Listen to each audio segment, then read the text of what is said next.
Hlanganisa izandla simnike udumo ngemisebenzi yakhe emangalisayo.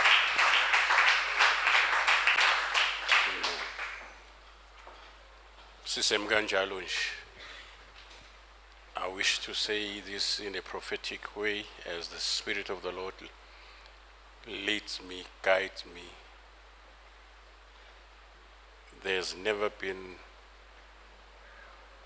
a glorious divine season that is characterized by the move of God globally as this one. Esizelwe kuyo, saphinde sazalwa kabusha kuyo.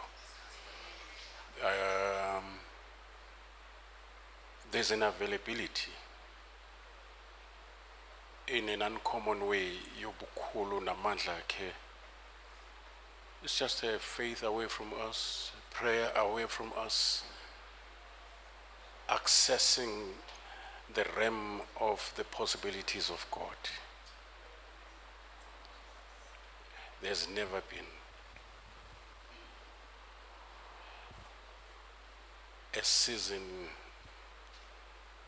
that is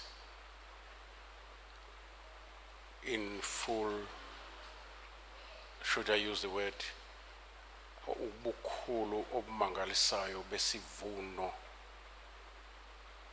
esihambisana nokuhamba kwakhe all over the world, penetrator indawo eziningi, including our families, awungena ema-taverns. The presence of the Lord will be in places esingazange siyicabange.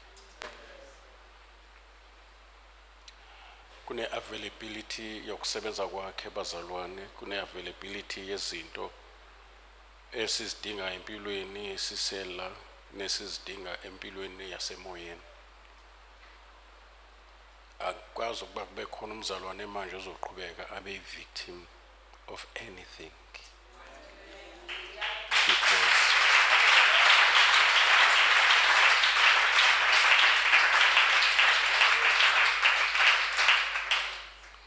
kune wave bazalwane. Uyazi ngesikhathi kufika i-wave ye-COVID. Kwashintsha imithetho bazalwane, kwashintsha isimo, kwashintsha ukusebenza okhona, kwashintsha indlela ebesijwayele, kwashintsha into eningi nge-COVID because there was a wave yokufika kwayo globally. Same thing is applying right now. There is a move of God ezoshintsha isimo, ishintsha ukukhuluma, ishintsha ukwenza, ishintsha la kade uhluleka khona uyithole sekunqoba khona. There's going to be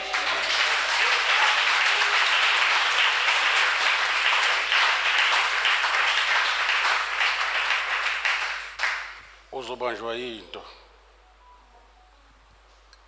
As the Bible says, the love of God constrains us. You know, it makes us to do something. There is that force. Atu Jeremiah ngitma ngithi ngizothula kuthuleki lento ifana nomlilo uvalele emathanjeni. We are in that season and moment where you will feel the hand of God spiritually. Uzithole sewenza into nokade uyinqena ukuyenza, nokade wesaba unamahloni ngayo.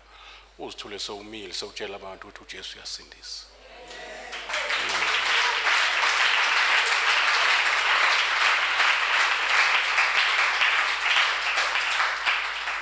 Indaba yokubeka izandla kuphila abantu ayizuba for special people. Isizini ayisakuvumi lokho. Ngicela ulalele kahle ngoba uzela ngoba uNkulunkulu enayo ne-appointment nawe. Awuzile nje just ukuzothandaza. Uzothandaza vele, but there is much more in store for you. I say there's much more in store for you.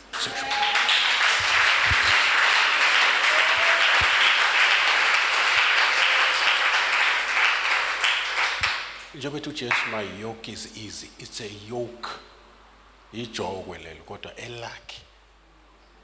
Kuze kuthiwe nemithetho yakhe ayinzima. Why? Because the grace of God will be a type of a grace that is upon grace, grace upon grace. You are the generation that will experience grace upon grace. I say grace upon grace.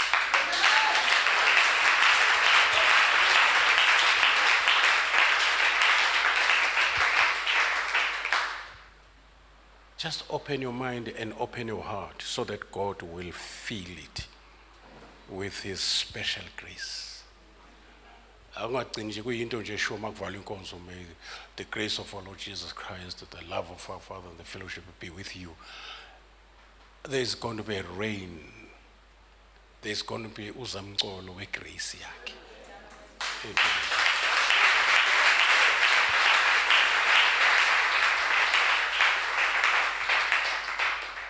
uNkulunkulu uzokwenza uzimangale wena ukuthi nginjani manginje.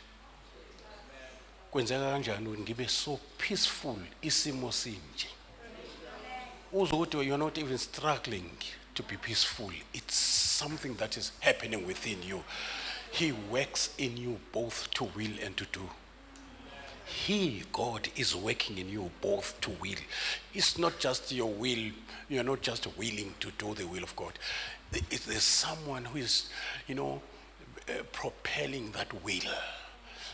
You've got willingness to do the will of the Father. There's that willingness to pray. There's that willingness, to do what the flesh is against. uNkulunkulu ufuna ukuthatha kubeke kuyipoint where akugcini ngomphefumulo wakho ulangazelele uJehova.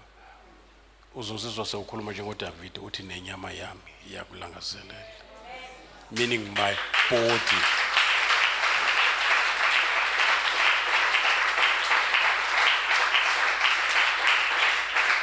Uyabona uzofika esikhathini la futhi isikhathi esifikile sokube njalo. Uzizwa ngathi akukho right even physically. Uzizwa ukuthi I miss something yazi angiyange enkozweni namhlanje. Kungabe indlala nje yomphefumulo kube indlala even isho yomzimba wakho uthi ungakhohlwa phela ukuthi umzimba wakho uyithempeli kaNkulunkulu manje. Uyabona. Konke. La imsibheni izona. Uthi yokwenza into akade kwehlula sewuthi uyayenza manje ube nama goosebump umzimba wakho shrink. Usekhona? Sengisho umzimba wakho ube nento yabona kufana nokuthi intombazane ngesikhathi ungakasindiswa ube enjoy ugonwa umfana manje mathi uyagona kuyahlasima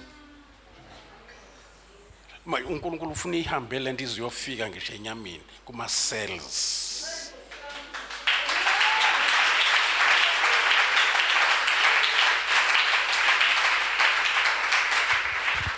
Ingakho nje masibeke izandla abanye sibeke izandla ukuthi behlelwe amandla kaMongcwele. uMongcwele akehleli kumuntu wangaphakathi kuphela. Ingubo kaNkulunkulu igcwalisa ithempeli. So imizimba yethu iyithempeli. So ingubo kaNkulunkulu isho inkazimulo yobukho bakhe. The whole temple from the toe to the crown of your head. Kuyezwakala abazalwane? Ingakho manje mawubeka isandla sakho just this physical hand uthinta umuntu ogulayo uyaphila because ugijima imbani la kugijima electricity la esandleni sakho. Umzimba wakho lapho usubizwa ukuthiwa ngamalungu kaKristu. Uyizwa indaba? And you need to teach to preach to your body. You are the temple of the Holy Spirit. I decree and declare to you that as from today onwards ayikho ezofitha kuwe mangesiyone kaNkulunkulu.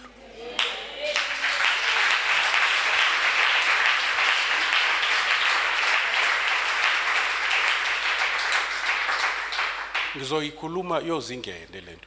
Sisesikhathini esihle sokubonakaliswa kwamandla akhe. Signs, wonders, miracles ngabantu abaordinary. Yabona? And umntanazo uzoshintsha your prayer life kade ngibhizi nje ntambama ngibuka the Jesus style of prayer. Indlela yokuthandaza ngendlela uJesu athandaza ngayo. Sibuka uJesu nomthandazo ukuthi kwenzakalani lapha kuJesu nomthandazo.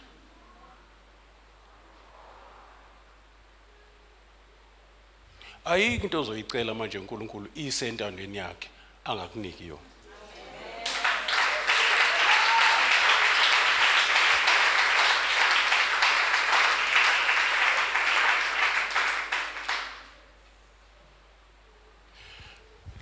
umthandazo uyasixosha isifo. Kuthiwa umthandazo olungileyo uyamphilisa ogulayo. Makabiza amalungu ebandla ogulayo amkhulekele. Nikhona abazalwane? Umthandazo, umuntu ohlala emthandazweni izifo ziyamenqena. Ngithi umuntu ohlala emthandazweni izifo ziyamenqena.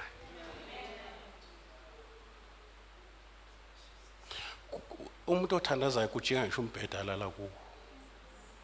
Umuntu othandazayo ubeka uSathane enkingeni. Umuntu othandazayo uba acquainted, uba uyajwayelana nevoice, uyakwazi ukuhlukanisa ivoice kaBaba nevoice yamadimoni. Yeah. Umuntu othandazayo imizwa yakhe yakamoya iba sharpened. Ngisho ubuka through the wall. Yabona? Yeah.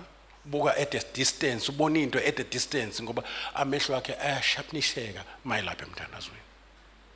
Ukuthandaza kwenza umuntu kamoya akhule, umuntu wenyama anciphe. Umthandazo. Can you put your hands together and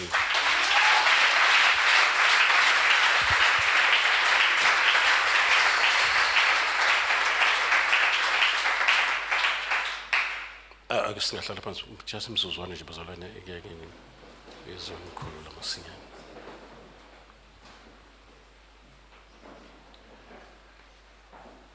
Asibingelele abangcwele, sibingelele abantwana bethu abasola ngendumiso, obaba abakhona be-leadership, ibandla lonke, ngibingelele nesithando sami Mahlaba.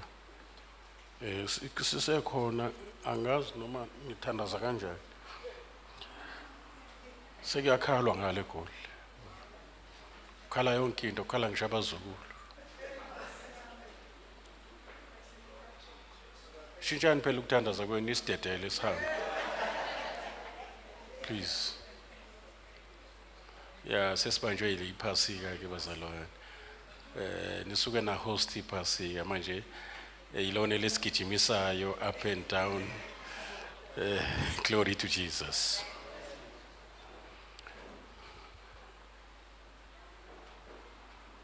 Umthandazo kuJesu was more than a choice, was more than an option. Umthandazo was himself, was part of his ministry from the Father for the world to the Father. uJesu uKristu engicabanga ukuthi kunento angayiyekanga noma sesezulwini to pray for us. That's why the Bible says he ever lives to make intercession for us. He is the high priest. He is the mediator. Uma singakasindiswa, he is the mediator phakathi kwethu noNkulunkulu. Ungumlamuli xatsheni. But aphinde futhi abe advocate masimangalelo uSathane ngamaphutha esiwenzile, uSathane ayoma ngawo phambi kaNkulunkulu. Ungumeli wethu. So ekubeni ummeli kwakhe ukwenza lokho ngomthandazo. And isimenzele umsebenzi olula ngokuthi sizivume izono zethu. Ngoba siyamfaka enkingeni uSathane uNkulunkulu uJesu Kristu uma ngabe singazivumi izono zethu masonile. Ngoba lokho kunika amandla ummangaleli wamakholo ukuthi eme ngalamaphutha esiwenzayo uma singafuni ukwavuma. Ngoba uthembekile masizivuma ukusithethelela izono zethu lithi negazi lakhe lisihlambuluka. In fact iyona nto esiphila ngayo ngoba sinethemba lokuthi uJesu mayibuya sofana naye siyazihlambulula. Siyajwayelana negazi libe ishawa kithi. Malibonke igama lenkosi.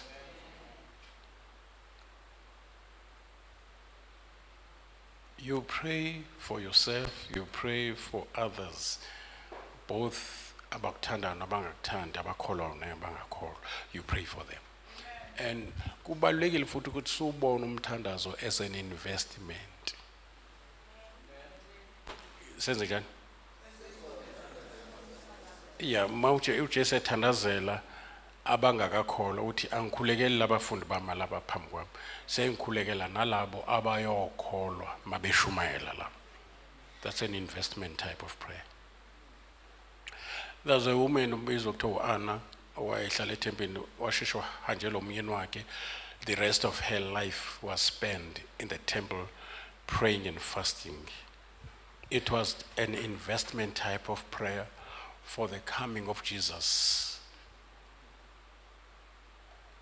as the Lamb, as the gift of God, as the Savior and King man's Redeemer. There should be someone okhuleka every day. uDaniel ekuthandazeni kwakhe 3 times a day. Kunengxenye yomthandazo umele ulinde usuku, ubekelwe usuku olwaluzoba nzima empilweni yakhe ukuba bengathandazi. Ingakho inkosi mayizombheka esemphandweni weNgonyama ithi kuye uNkulunkulu wakho omkhonza njalo. Kusho ukuthi inkosi yayimqaphela ukuthi ukhonza uNkulunkulu wakhe njalo. Every day ekuseni uvuka ngomthandazo, emini uyathandaza, ntambama uyathandaza. Kanti part of this prayer imlungisela ukuthi masifakwe eNgonyameni. Ngisho abantwana bethu sibathandazela kube ngathi abaphenduki. Kuneminye imithandazo ephendula sekungasekho njalo, ungakhohlwa. Yabo? Because mawuthandazela abantwana bakho kuyenzeka ungasheshe ubabone bephenduka. Kodwa aqiniseka ngeke bafe uNkulunkulu engazange awuphendule umthandazo wakho ngabo.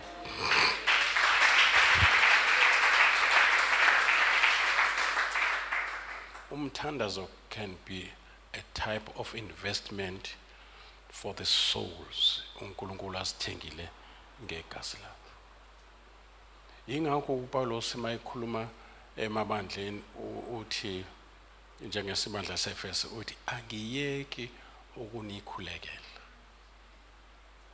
Usho njalo manje ngithandaza ngihlala nginikhumbula emikhulekweni yami. Walo mthandazo ka day by day, it's an investment type of prayer. Umthandazo osustaina ukuphila kwebandla. Umthandazo uyam-activate umoya ngcwele. Umthandazo uyawa-unleash, uyawa-activate amandla. Abukeke ngathi alele, alinde nje ukuthi ahlangane nomthandazo wakho bese yaqala lamandla ayasebenza. Ibandla lingathandazi likhuluma kakhulu, lihleba kakhulu, linendaba. So umthandazo uqeda indaba. Umuntu ohlala emthandazweni uyambona, umthandazo changes you. Yebo, uba meek kade umdlambila udlame uyathambisana umthandazo. Uye emadolweni noma kuvumi, uye as you are moved by the power of the Holy Spirit. Umtshele umoya ngcwele, moya ngcwele mina ukuthandaza kuyangehlula. Ube honest with you. Uthunyelwe lokho ngifundile ngawe ezweni ukuthi uyasisiza ekuthakathakeni ngoba singayazi indlela yokuthandaza. Moya ngcwele, now is your time. Help me in prayer. Mabizwa sabeleke umoya ngcwele. Uzokusiza emthandazweni, uzothandaza nomthandazo ongazange ucabange. Uthandaza umthandazo beyond your language. Ukhuluma imfihlakalo, uzobe kuyidialogue noNkulunkulu emthandazweni. Usiphule emthandazweni, uphinde utshale emthandazweni. Nikhona abazalwane? Ugongxula izinto emthandazweni, uqabula amaketanga ngoba i-anointing is released when you pray. And that anointing destroys a yoke. It doesn't break it, it destroys the yoke. The anointing, and remove the burden. Ikushiye ulula.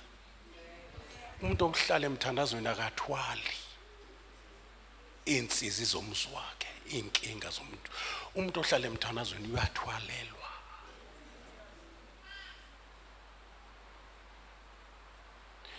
And umuntu omthandazo ohlala emthandazweni enjoy ama benefits. Kade ngibukala kwenye indawo kuthiwa 20 benefits of prayer.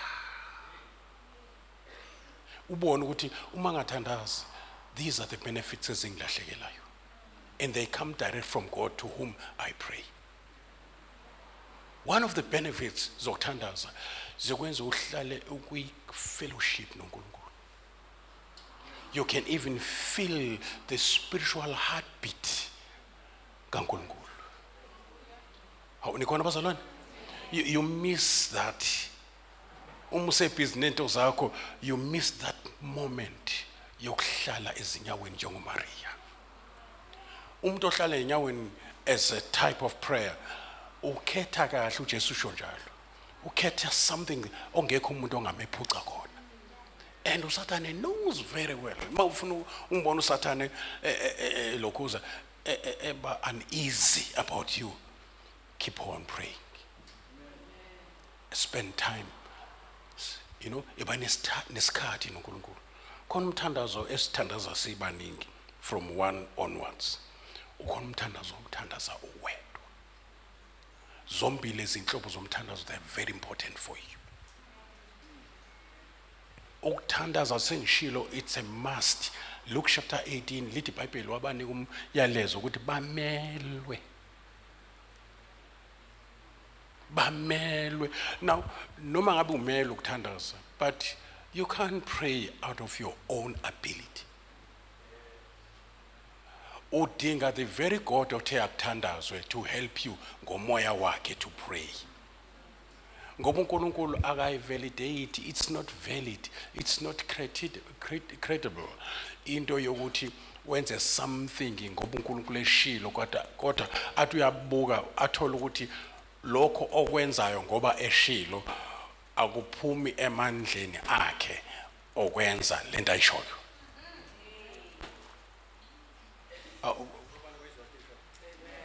Ufuna uNkulunkulu mawuzokwenza into ayishoyo uyenze ngaye futhi. Ngitheni? That is why lethu umoya ongcwele phela emthandazweni ukuthi asisize.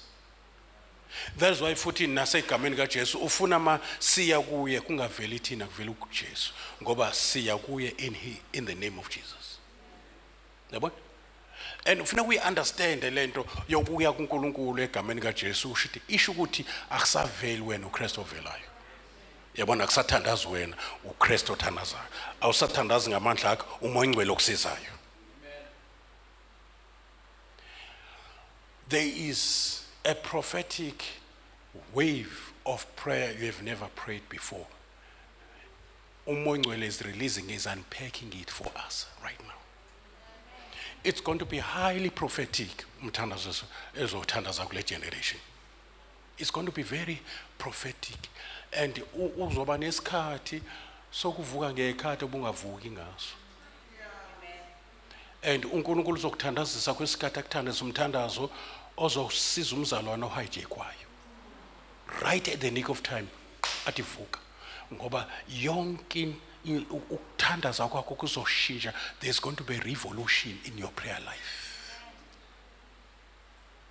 And mawuthandaza awuzothandaza nje umthandazo kuphela ukuaddressa engathi utshela uNkulunkulu. Yabo ngoba most of the time masithandaza sithi inkosi noma sithi baba siza kuwe baba kanje kanje. Kunomthandazo esothi masuthandaza senza ama declaration kwi situation. Sikhulume nentaba sithi wena ntaba suka phambi kwami. Yabona? Angishongo ukuthi baba ngisusele intaba ngithe intaba suka. Kodwa simangaliso intaba izosuswa ubaba. Ngoba izwi ngilishoyo alizoya straight entabeni, lizoya kuye bese lehla seliya ngaye entabeni.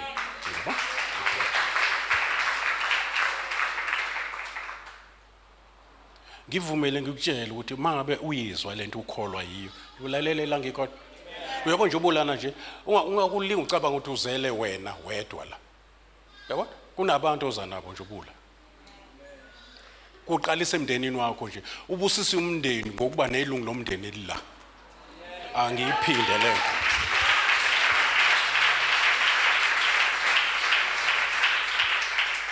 benikwazi lokho ukuthi lithi izwi lenkosi because of you wena okholwayo nokhonza uNkulunkulu abantu bakini noma bengakholwa lithi iBhayibheli they are sanctified usanctified usho ukuthi sebebuyiselwe eceleni ukuthi laba bawuhlobo oluzosindiswa very soon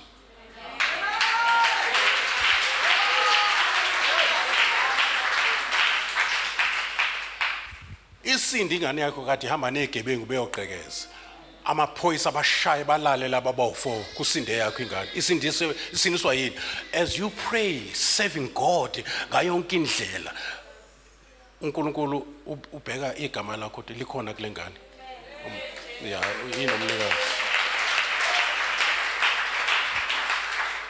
angithi uthe uNkulunkulu ngobusisa umsebenzi wezandla ngibusise yonke into ebiza igama lakho manje ke lengane ine label yakho lengane methu uyayibheka uNkulunkulu ubona ingane yakhe ngenxa yakho owumntwana wakhe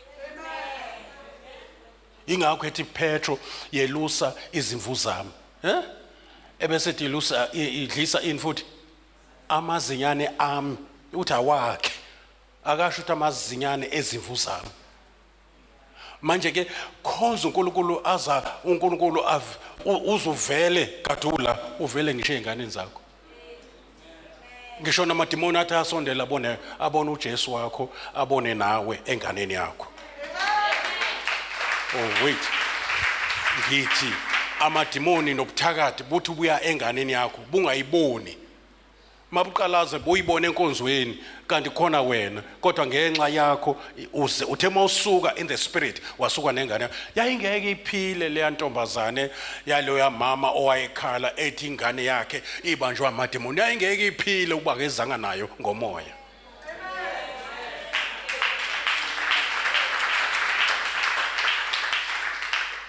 yabo ngamanye amazwi ngesikhathi eyenkonzweni waya nayo eyithwele ngenhliziyo ngesifuba njengompriest abapriest in the Old Testament bebethi la isubeni bafake senkhohla igama lalento kodwa ibiba namatsha u12 yes breastplate no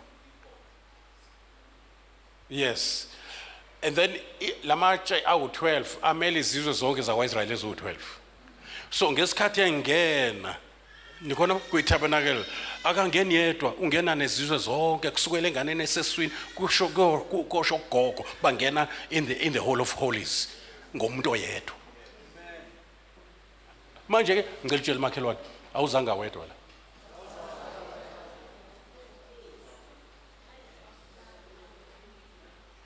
nabo nje lento ekuphephethayo iyabaphephetha nabo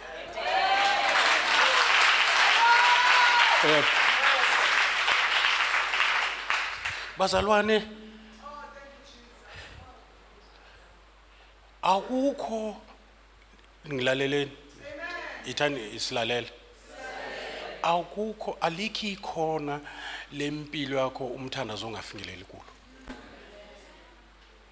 lingekho ikhona empilweni yomuntu amadimoni angakwazi ukufika khona amadimoni akakuphazamisa esikoleni nje uthi uyafunda nje akuphazamisa ungaphumeleli njalo mase kuzobhalwa exam phathwe ikhanda ungacabanga ukuthi uSathana akanandaba nemfundo as long nje engathi iza nentuthuko kuwe usemeleneke nayo so now same thing applies nakumoya ingcwele umoya ingcwele ungacabanga ukuthi owezinto zikamoya kuphela uyamema noma ukuma studies you are the spirit of understanding I want to understand how Nkosi yami nezwe nje kusho iyangihlula imathematics ngifuna ukuyiphasa ngifuna ufana namadodana aseJerusalem who were 10 times more wiser than the sons of Babylon sekuyotestwa ulwazi lwaseBabylon, that secular knowledge befunda khona ukuze bakwazi ukuphatha izwe lakhona. Glory to Jesus. Base beyotestwa and they were found to be 10 times more.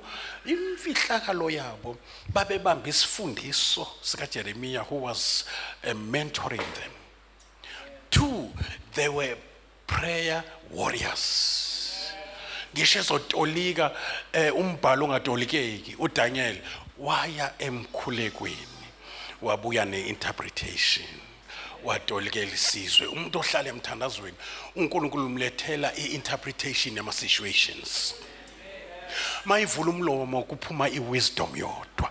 Sizokhuluma ngeziphiwo zikamoya. One of them is a word of wisdom. Emthandazweni uphinda kuze kuvele kuze kube kabili lapho uSolomon ecela ukuhlakanipha uNkulunkulu athi ucele kahle, lapho uJakobe ethi ukhona oswele ukuhlakanipha makacele uNkulunkulu. Kuyacelwa ukuhlakanipha uNkulunkulu, kuyacelwa ukuhlakanipha khona uzothi mawuvula umlomo ngisho emndenini bakwavula wena umlomo kusolveka yonke into kade ifia amafindo umncane ngeminyaka kodwa mawukhuluma kusolveka izinto.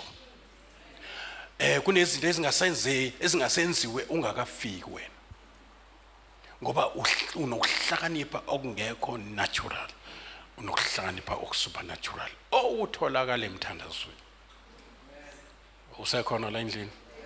Ngithe ayikho iphathi yokuphila kwakho engakhavwa umkhuleko.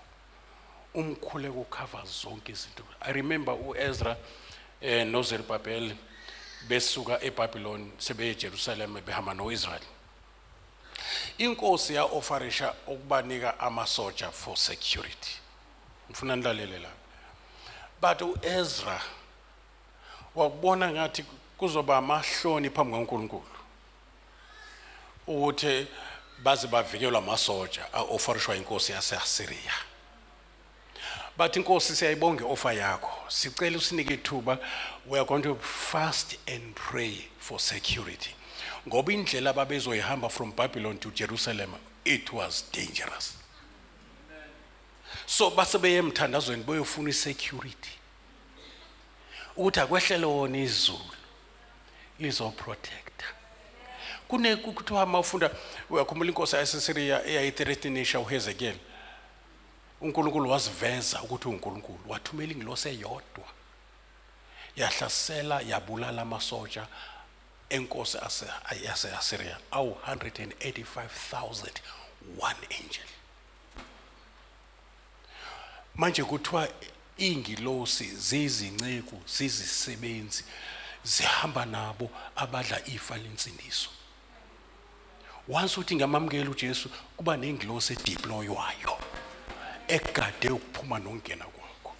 Mayithi uNkulunkulu usukela izitha zakhe ebumnyameni usuke ezisukela ngengilosi yakhe ayideploye kuwe for your safety. Iyavulova lengilosi ingasebenzi mawungathandazi. Amen.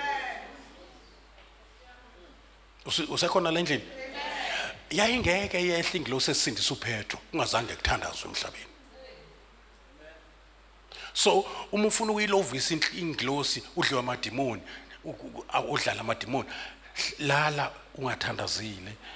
Ya kuyenzeka vele masikholwa kube nokuhlaselwa kodwa impi akuseyona yethu masifikelwa izinto ezisifikelayo. And sekufuneka zisifikele sikuKristu futhi siwazi amalungelo wethu sikhuze ibhadi sibize igama lika Jesu. Usakhona la endlini? Yeah, but ngomkhuleko uyakwazi nomkhuluka direct to the Father uNkulunkulu uthuma ingilosi on your behalf iyokwenza lento. Mawu businessman nje mhlawumbe unesitolo iqoqela ama customer adlule kwendawo eze kule sitolo sakho engazazi ukuthi enziwa yini kanti ukuthembeka kwakho uNkulunkulu nokumethemba uNkulunkulu ngebhizinisi yakho futhi uyidisown uthe yakho le business wena baba ubusiness partner uyi-CEO of this company.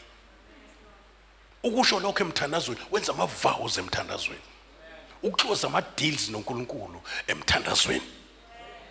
It's an honor bazalwane ukuthi sikwazi ukuyiyela uNkulunkulu ungaboni sathane wenza cheap umthandazo. It's an honor ukuyokhuluma nomuntu omkhulu kangaka face to face.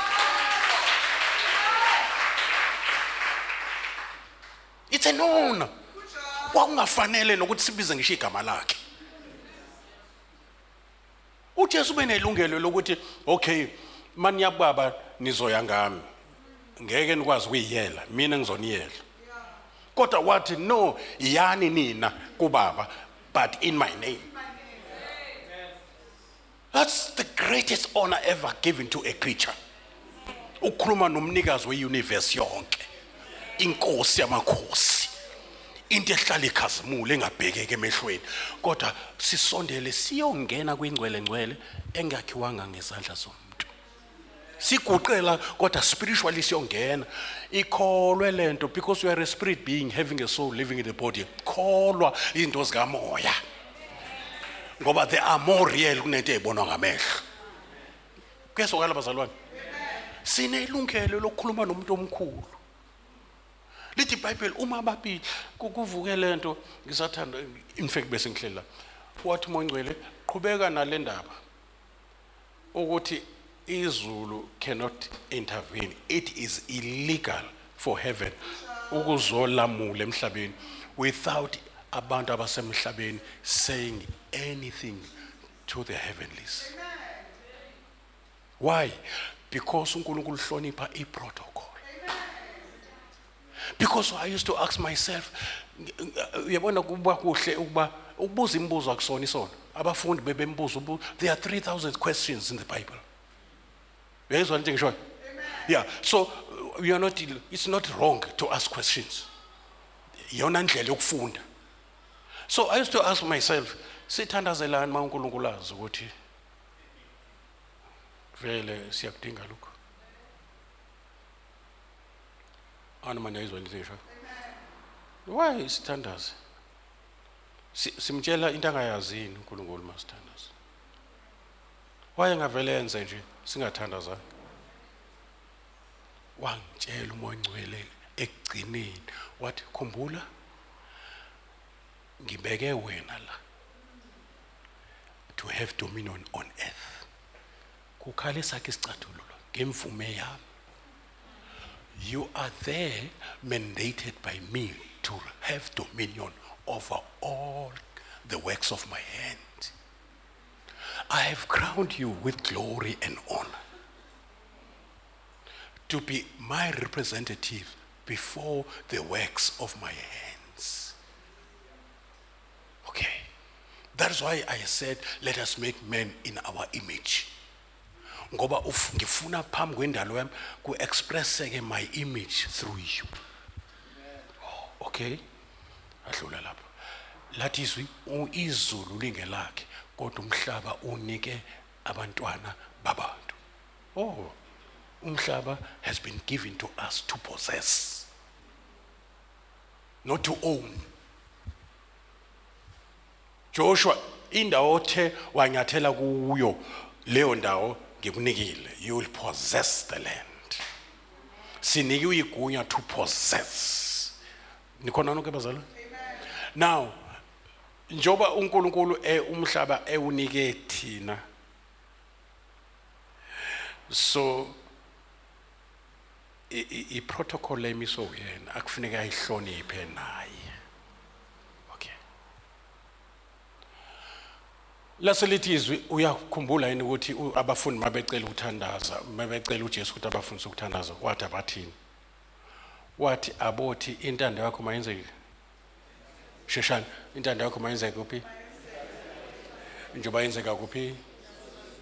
Kushuthi ngamanye amazwi sinikwe igunya lokuthi lento uNkulunkulu ayiplanele ukuthi yenzeke emhlabeni iqale emazulwini okusayinelwa ivunywe emazulwini bese kube khona abazothandaza ukuthi yehle manje izokwenzeka emhlabeni.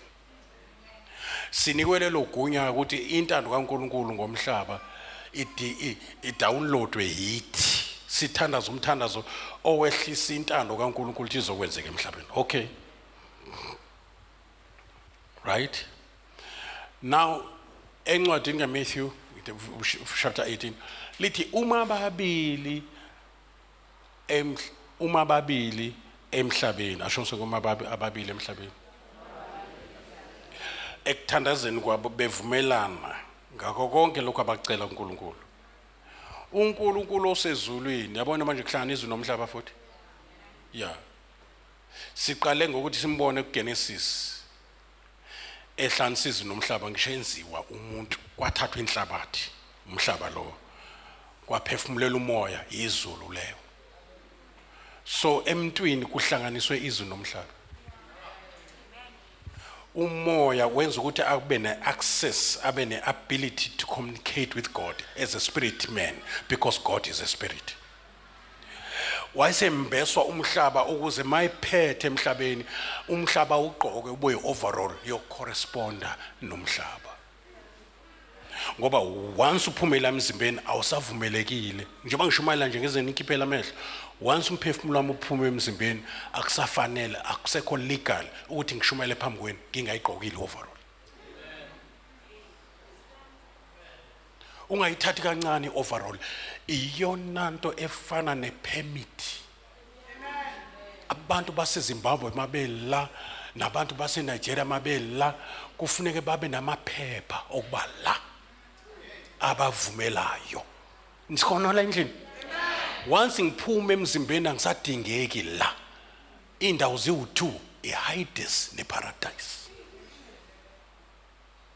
So uma ngibo ingakho noPetro ethi as long ngisesemzimbeni ngiyohlala nginifundisa nginikhumbuza izinto enzaziyo.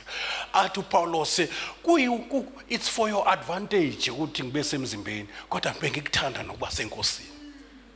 Kodwa ngenxa yenu glory to ngoba ngiqukethe into zenu, that is why I'm still ngisemzimbeni. So umzimba ungenza ngibe awukho la uvumeleke khona ungasebenza ungasekho emzimbeni.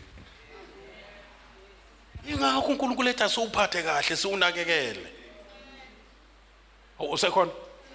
Yeah, that is why at my age anginawo amahlala khona ngoba ngikade ukuthi ngingenzi kanjani noma kanjani ngalomzimba.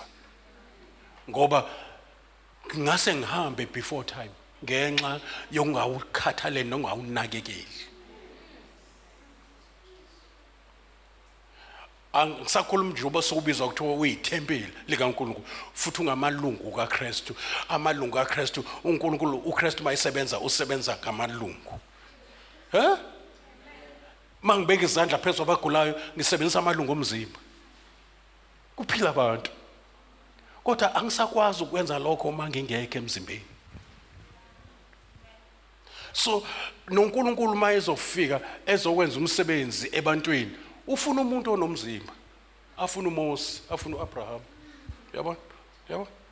Afuna indoda, ngafuna indoda ezome esikhaleni. Eligwinye lonke ulaka lwami ngingababhubhisi labantu angizange ngiyifumane. Even God himself kunezinto angeke akwazi ukuzenza engamthola umuntu azongena kuye. Mayithi ngizonikhiphe eGibhithe usho ngoba ezongena emntwini ngoba kumthetho ezulwini ukuthi mayizoya ebantwini angene emntwini. Laba abantu abezusindiswa ngokufika kwengilosi bazosindiswa ngokushumayela kwakho, umoya ongcwele eshumayela ekuwe. Usekhona la endlini? Yes. We-instrument wena uNkulunkulu asebenza ngayo. No Satan is doing the very same thing. Kunamezinto amadimoni angawazi ukuzenza engekho emzimbeni womuntu. Kufuneka ngene emzimbeni khona ezokwenza izinto amadimoni azi express. Esemzimbeni womuntu. Enza imisebenzi efile, adla inyama zabantu, enze yonke into. Ungacabanga ukuthi lo muntu kanti imimoya isebenza ngaye. Akayedwa. Same thing applies nomoya ongcwele. Mayesefikile kithi ufikele ukuqhubeka nomsebenzi. Ingakho incwadi yezenzo ibhaliwe kwathiwa incwadi yezenzo ngoba izenzo zikaJesu ngamandla kaMoya Ongcwele ngezandla zabapostoli. uNkulunkulu akenze lutho manje minus man. Wagcina ngoAdam emdala yedwa. Wanele wadala uAdam akabe samdala uEva yedwa. Kwafuneke uAdam kube nento azoyicontributor ukuze kwenze uEva. Kwaqala manje akwaba into illegal ukuthi enze another person without the first one. Nikona? ukuthi enze umsebenzi azawuqede yedwa wawenza kuAdam. Uthe esekhona uAdam akabe sawenza umsebenzi wonke uNkulunkulu. Wakha ilwane ukuze uAdam ayiqaphe. Watshala insimi ukuze ayigcine ayisebenze. Akangasebenza konke ngoba sekukhona umuntu. Wo.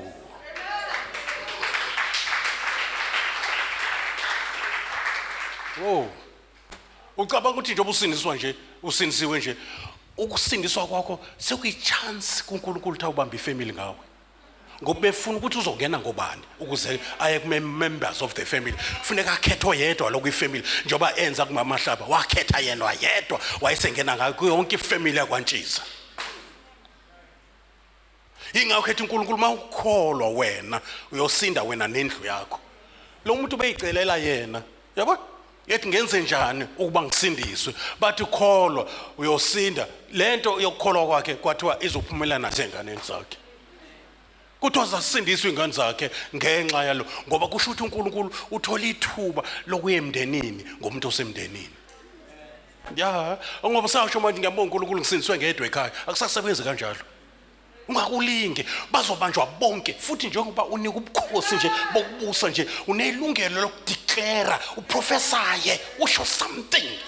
Emthandazweni we are soldiers, emthandazweni we are priests, emthandazweni we are sons and children of God. We say Abba Father to God. Nikona bazalwane?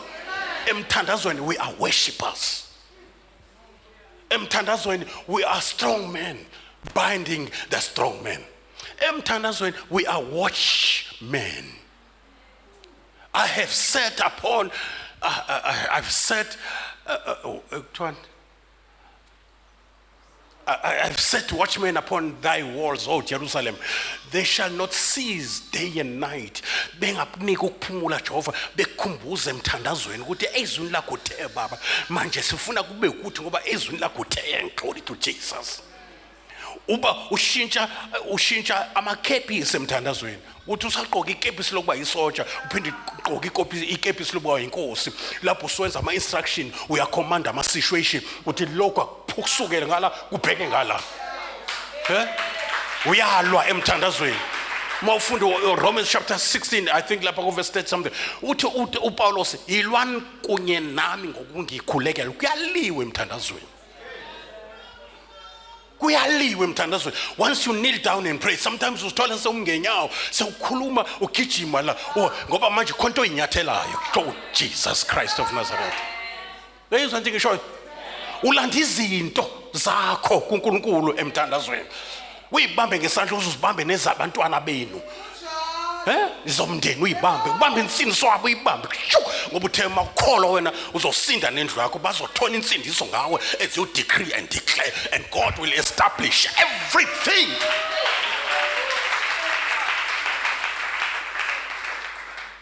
Oh usekhona la endlini bese kunezinto kufuneka sifike kwi level where ezinye izinto asathu baba siyacela sesibiza zontoza ngiyakudinga abezwa ukuthi ngithini. Wemsebenzi bekuthiwe ezwini lenkosi ingabe ngiseba angisebenze na umsebenzi engathi uyasondela because sebenzisa igunya lobukhosi. Hallelujah. Where the word of the king is there is power bazalwane.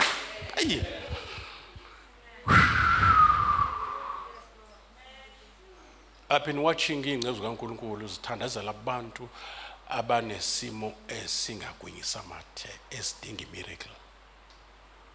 You understand?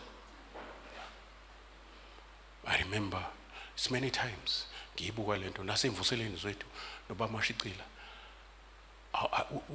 emvuseleni yasemthatha ekhuluma nomlenze ongalingani nalomunye ethi woza wena boss yabona akasho ukuthi baba nangu umlenze Nkosi yami kanje no uyakhuluma usebenzisa igunya ngoba nali igunya egama lika Jesu nanka amandla kumoya ngcwele nanka amandla segazini nansi imvimbo kaJesu sekuthengile ukuphila kwalomuntu sefuneka ukudeliver ube uba wena ukudeliver izinto eseyithengiwe uhambisa imiracle kuyamusi kusiphile wonke umuntu ngoba seyathengwa ngemvimbo kaJesu wena manje uyayioperize yabona ulanda nemphefumulo ethengwe ngegazi you plundering hell you populating heaven udeliver impahla ezathengwa imphefumulo wathandizwe kangaka waziwanikela akufuneka bahlale lapha abathengiwe umakoti akahlali kube lotsholo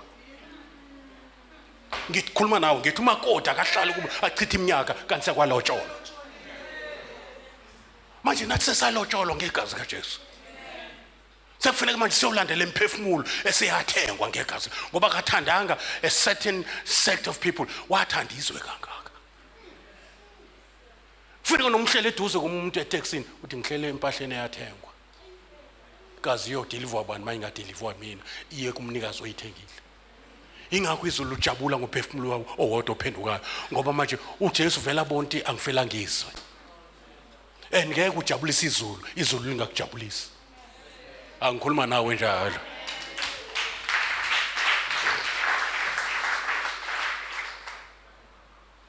Umthandazo bazalwane. Umthandazo. uJesu ufundisa abafundi bakhe. Uthando uthi manthandazo nithi intando yakhe mayenzeke kuphi? Nje bayenza kuphi? Usho ukuthi ayikuzukwenzeka emhlabeni singashongo. Ikhona yona emazulwini. Kunezinto esemazulwini ezibekelwe ukuthi sizosebenza emhlabeni ngoba izulu alizidingi. Ezulwini awudingeki umsebenzi. Kodwa ukhona ezulwini umsebenzi ukuthi wenze kuwe wena odingayo. Mhlale ngisho ngithi ubisi lika mama akulona elika mama. Akuzoncela uma. Ubisi olukuye oluphuma kuye for umntwana amzele. Kunezinto uNkulunkulu anazo not for himself. For abantwana abazele ingakho ithi ngondlile ngikhulisile. Imana iyayehlela abantwana baIsrael kodwa kwakuyisinkwa sengilosi isinkwa ezidliwe ezulwini. Ingakho mayifika ibizwa ngegama lithi mana. Le gama lithi mana lithi what is this? Ngoba into engekho emhlabeni. Manje uNkulunkulu njalo ubhaka isinkwa makuthi yasibhaka ubhaka isinkwa esidliwa ingilosi sidliwa abantwana baIsrael. Sasinayo yonke uhlobo oludingekayo lokudla lesidlo noma bengalidlanga ihabishi mabedla imana bazothola yonke into. And wenza show uNkulunkulu for 40 years akaphuthi ngaphandle kweSabatha. Ingakho manje edasothi usiphe namhlanje isinkwa san sethu semhlanje emihle ngoba akumbhori uNkulunkulu ukuseva on a daily basis. Enze show kodwa yonke lento ukhiwa khona ulapha emthandazweni noma singabhaka isinkwa ezulwini asizukuzwa ungashongo wena.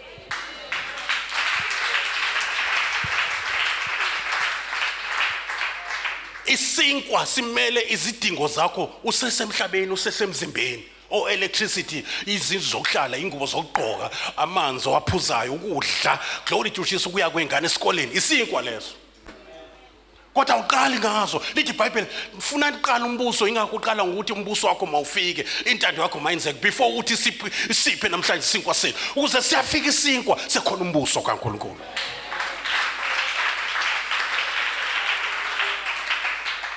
uNkulunkulu akanankinga for you to be rich and be very rich njengoAbraham.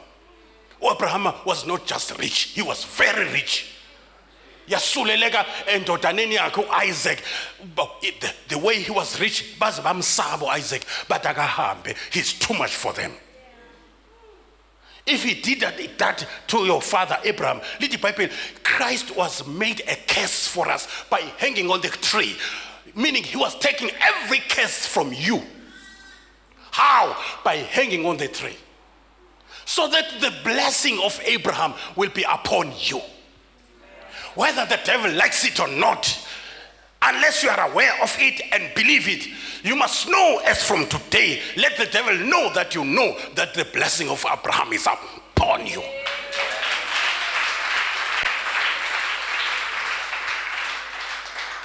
You are blessed before you have a car.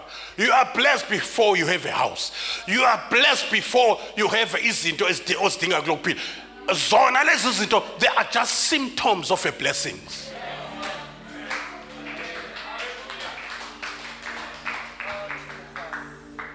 Nisekhona nikhona bazalwane?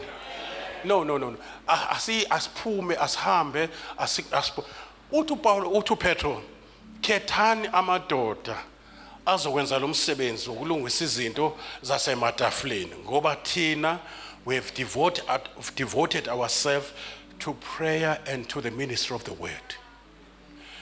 Uthi uMongcwele tshela ibandla as from today ukuthi uNkulunkulu uyabadinga abantu who are devoted, committed to prayer and to the ministry of the word. babe ngabantu abazinikele, who are sold out, including their souls are sold out to the ministry of prayer and the word of God and fasting. Kube into ubizo kuwe enjengobizo ukuthi ngibiziwe sengiyenza noma ngasathanda sengiyislave salento. Yeah, mase kufika isikhathi lento ifuneka ifane newunga kuwe. Mase kufika isikhathi ukuthi bhema uyabona ukuthandaza kuwe akube ngathi uyabhema. Khona uzokwazi ukwenza zonke izinto, hayi kwangcono ke sengizokwazi nokwenza zonke into zosuke inqala emthandazweni ngathi ushashaya kancane. I pray that impilo yakhe ingayiphambili mongathandazi. Uzizwe empty mongathandazi. Lento mayingene emthanjeni kuwe iziyongena ngisho enyameni ngisho engqondweni ikubuse ungenzi ungakwazi ukwenza ufana umuntu ongabhemile akakwazi. Abanye ngisho bezobhala iexam noma ezokwenza umsebenzi wase office angathi ukushaya kancane athi uphumela ngaphandle khona izokwazi ukucabanga ke emva kwalokho. Nawe ithi ukushaya emthandazweni ngaphezulu then uzokwazi ukwenza noma yini nesilingo obhekene naso usiyakwazi ukumela ready for anything. You are challenging everything because usuvela kwezasemazulwini ndawo in the Holy of Holies as a priest, as a king, as a child of God, addressing your father, having intimacy with your father, spending the whole night kneeling down, ulale ngesisu ume ngezinyawo phambi izandla. Glory to Jesus. Whatever portion uMangcwele akunika yona, whether ulele ngesisu, but it must all be wasenyaweni senkosi.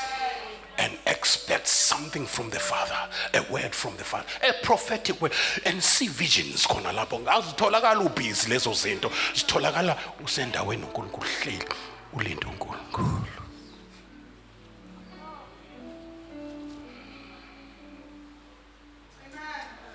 Thule phambi kwakhe. Yazi umuntu othandaza utshela uNkulunkulu ukuthini? Uthi I cannot do a thing without you. I need you. I'm desperate for you. Because if you don't pray, you are telling God, I don't need you. I can do it myself. But prayer, and prayer is an exchange, is a medium of exchange. You bring God. Ngesikhathi wana ethulula umphefumulo wakhe wayethulula usizi olumkhalisa inyembezi daily. Manje lihlala emphefumulweni, not in the spirit. Kuyi-psychological part. Uthwala mawuthwele inkinga usuke uzithwele ngengqondo nangama emotions ama feelings akho. That is why abantu abanenkinga bajwayelana nama psychologist. Now why? Because umphefumulo wakho uthwele inkinga zala ekhaya. Mawuthi uyacabanga kusacabangeke kahle because ingqondo yakhe ithwele inkinga. But prayer iyakuthulula. The burden is removed because of the anointing. I say the burden yokuhlushwa ingane is removed because of the anointing. Emthandazweni, what was your problem before you prayed? Ngifuna lento ngizoyiphinda iyo zingene. What was your problem? You know, umthandazo ukwenza uphile a carefree life. Asho ngisho umthandazo ukwenza uphile a carefree life. Isho umthandazo ukwenza kube ngathi awunankinga zikhona. Umthandazo wenza ukuthi ungabi nankinga zikhona ngoba ukhona umsolve wenkinga. As you pray, you become. Did you know that you become a portal yasezulwini? Umuntu othandazayo, you become a gateway. uNkulunkulu evakashela ifamily wehla ngawe.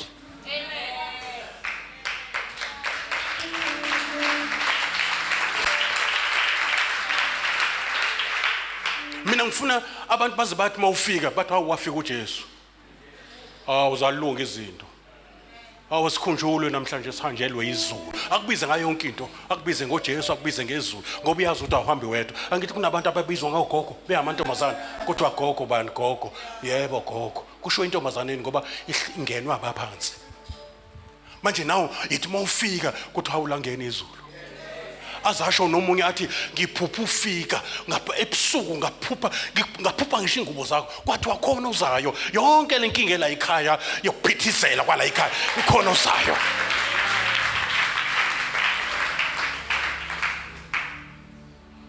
Obana bayizwa lento ngisho La kunina kunabantu abazovula amehlo empumputhi. La kunina kunabantu abazophilisa abantu abanengculazi. La bala. Umuntu ngcwele ngiyaqamba manga bakhona. Abanye basashaya isidididi bathi akumina Nkosi. Yebo wena. Hawu nje ngiseniswe last year. Yebo. Ngoba available ngizosebenza ngawo. Ngimiyeke lo ona 5 years esinisiwe ngoba wena available. Uflexible. Upliable, uyangivumelana nesandla sami mangikusale uyavuma uyangithanda futhi uvuka nasebusuku ufuna ubuso bami ngiyakubona. I'm going to reward you ngalento yokuvuka kwakhe ekseni ufuna mina. He's a rewarder of them that diligently seek him. Bazalwane lenyuka izinga lakho uma umuntu ohlala emthandazo lenyuka spiritual. Kunama levels abanye abangafiki kuwe because when you spend time with the heavenly being, glory to Jesus, you spend time with the most high God. Izinto zakho zenzeka from the most high heaven. Utiliza izulu lize emhlabeni, glory to Jesus, kudlala imbani kududuma izulu kuhlephuke amadwala kaSathane ngoba wena usemthandazo.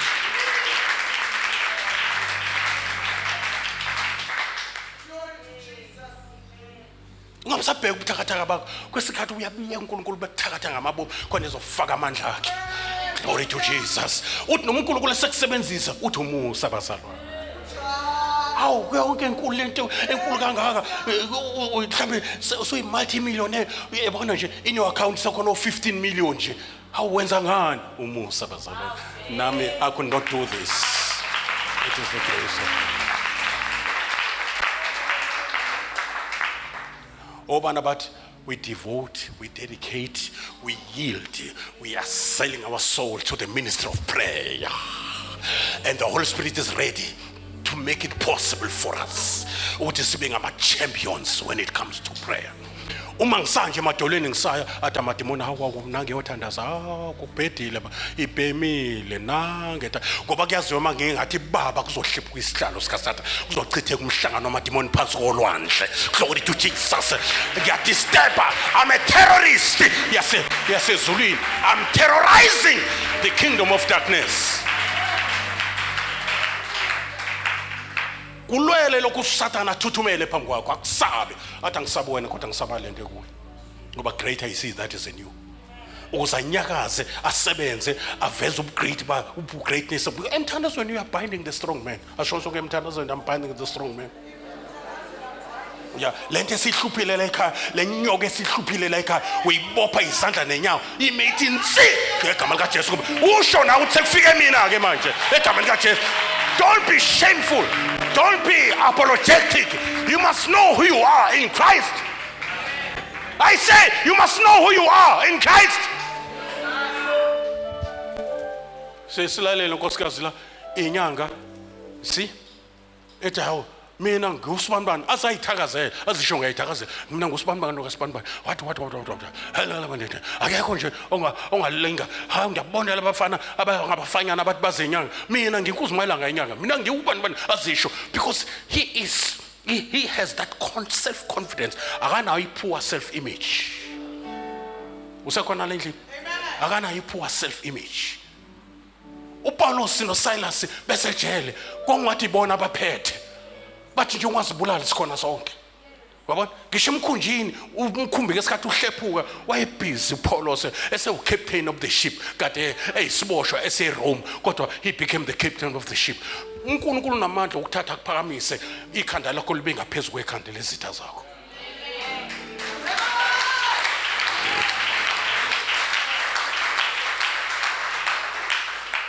Asimeni ngezinyawo. Asimeni ngezinyawo. Ungatatazeliswa isimo ngiyacela right now. Yabo ungatatazeliswa isimo noma sibuke ka impossible. Uyezwa ntombazana. I'm talking to you now. Yes, please. Your daily coming here ungaphuthi endlini kaNkulunkulu has got a reward.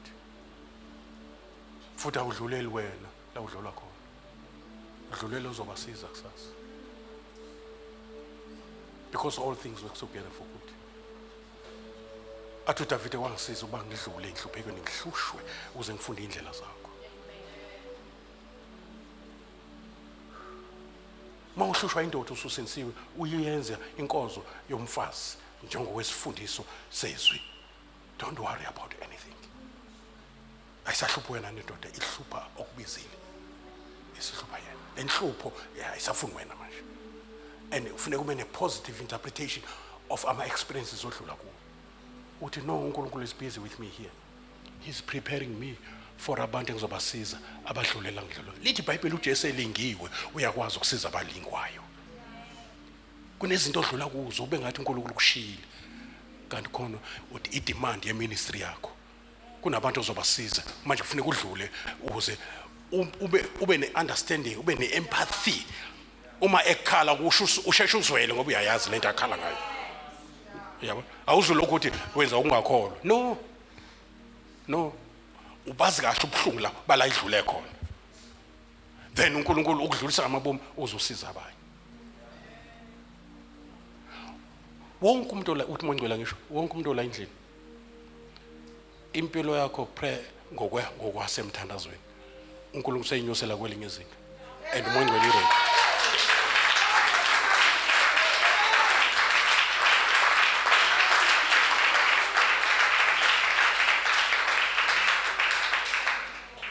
Ngeke usuke ekhaya uze la washiya wabuyisela wonke ama-commitment eceleni. It was kwakuyihora lomthandazo Petro noJohane bethempelini ngehora lomthandazo. uNkulunkulu wayibonakalisa kubo isishosha besihlela even kusekhona uJesu eminyango wethempeli kwakunesishosha nje sasesijwayele ukuhlala la. Kanti sibekelwe bona ngedate ethile. And ngedate eqondene nomthandazo. Njobulana nje ngehora lokuthandaza zikhona ishoshe zosukuma empilweni yakho. Khona into ezokwenza. Ikhona into yakho. Kontazi. Kunabantu abasha abangizwa ngempela la, bayangizwa bala endlini. And kunento engi-igniteayo, kunento engi-activateayo kubo. Their lives is going to be revolutionized spiritually. And their minds are being renewed. They are going to be a terror against the kingdom of darkness. Ngiyabezwa bakhona la endlini. And bazoshumayela kusiniswa abantu laba bantu bala. And uNkulunkulu uzobathatha babeke ezingeni lakamoya where they prophesy, where they see visions. Yeah? Where they see things ezizeza zingakafiki baxwayise ngisho ibandla thandazani khonto ezayo. Iyaqamba iyafika sesihlomele. Ngoba sinamehlo omprofeti sinesiya la endlini. Sinomboni obona izinto zingakenzeki. Uyithola blento empondweni ze-altar emadolweni.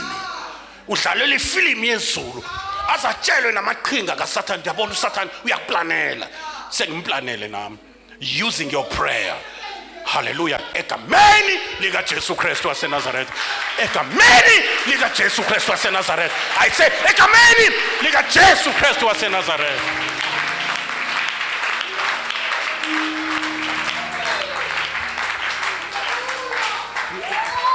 Ngiyamzwela nje umuntu osaplana ukubi against you. Uyibizela usuku, uyibizela ulaka likaNkulunkulu. Lo muntu ukhahlela imviko, lo muntu ukhahlela ingungumbayo, izokhipha ameva.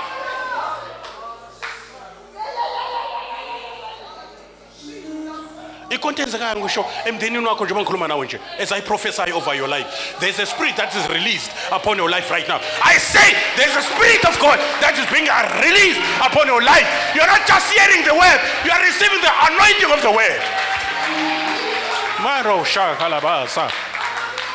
Ushapanda sakalab. Lalela, listen now, listen.